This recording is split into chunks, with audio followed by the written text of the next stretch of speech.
আপনারা যদি কথা বলেন ভাব প্রেমটাই নষ্ট হয়ে যাবে বাবা। কথা কেন বলছেন?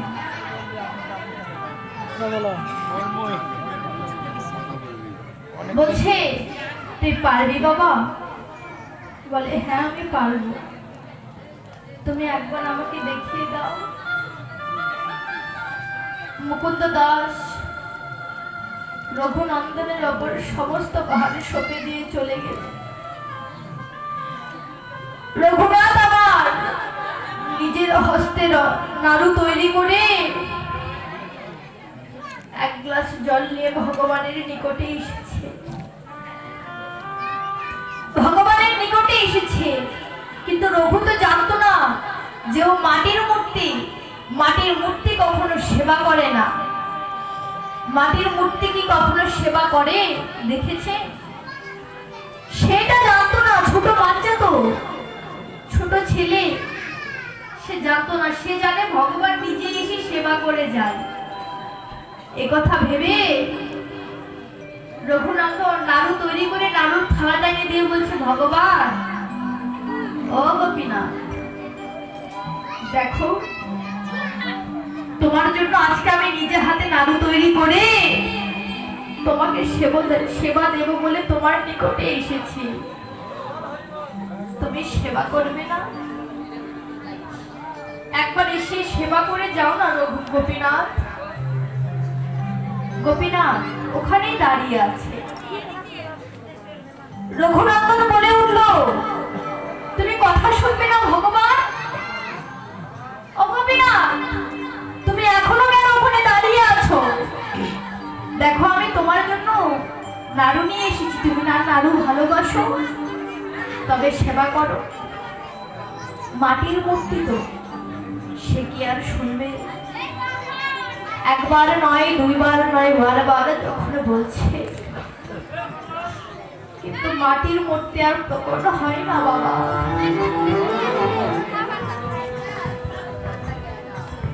মাটির মূর্তি আর প্রকট হয় না। হেন সময় রঘুনন্দন বলে উঠল, প্রভু তুমি তো জানোই আজ যদি তুমি এই নাড়ুগুলো সেবা না করো, আমার পিতা ফিরে এসে আমাকে অনেক মারবে। ও গোপীনাথ, তুমি একবার সেবা করো। তুমি কেন সেবা করছো না? তুমি একবার খেয়ে দেখো কত সুস্বাদু হয়েছে। কিন্তু গোপীনাথ শোনে না।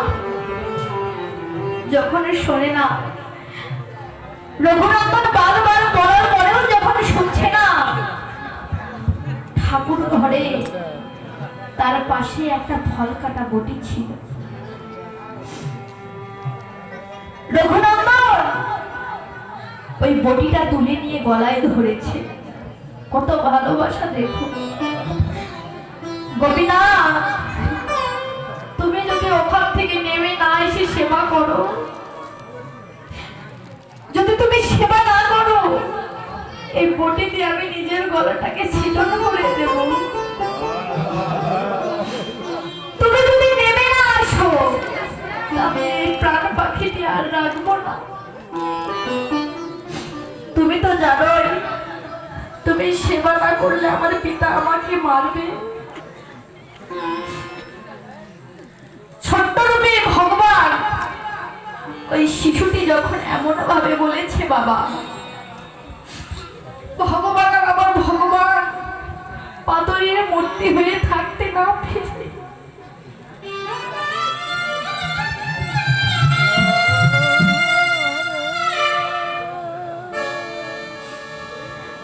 পাথরের মূর্তি আর পাথরের মূর্তি না হয়ে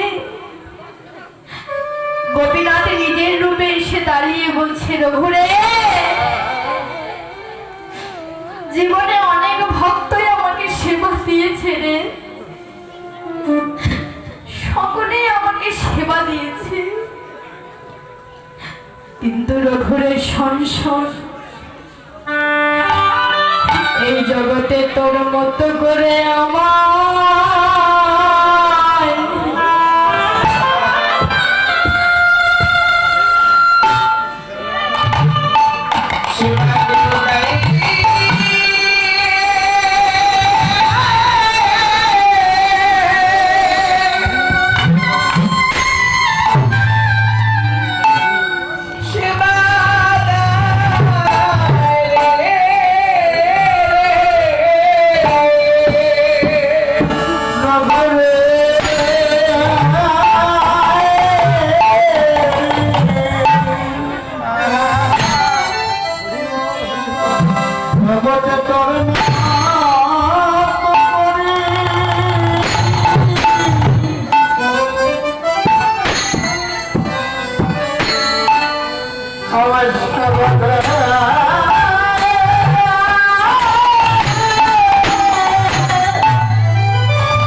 প্রাণে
কাঁদে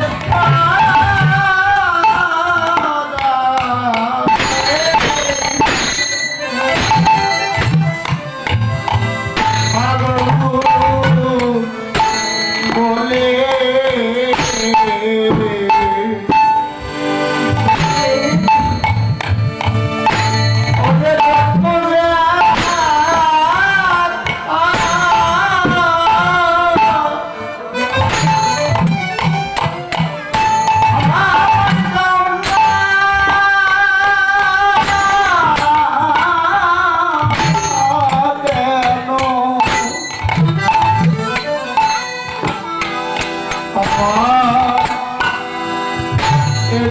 কাঁদে